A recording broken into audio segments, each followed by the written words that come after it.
Khadija, brothers and sisters, she got married when she was 25 years old. Some people think Khadija was 40 and she was married prior to Rasulullah and she had children. That is not true.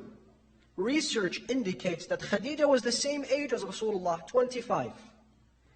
And prior to Rasulullah, she was not married, but she was an extremely wealthy woman. Extremely wealthy woman, possibly the wealthiest person in the Arabian Peninsula. Because she had inherited her father's business. What was his business? His business was a cargo business, where he had hundreds of horses, hundreds of camels, and he would rent them out to people. Her father died, and she was the only person who inherited her father.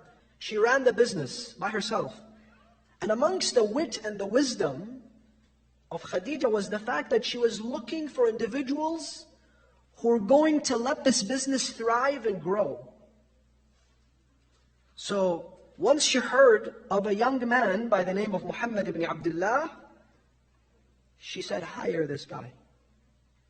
I'm sure if he comes into my business and my trade, my business is going to grow.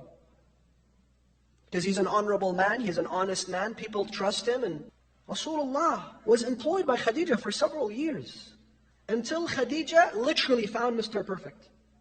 Then she got married.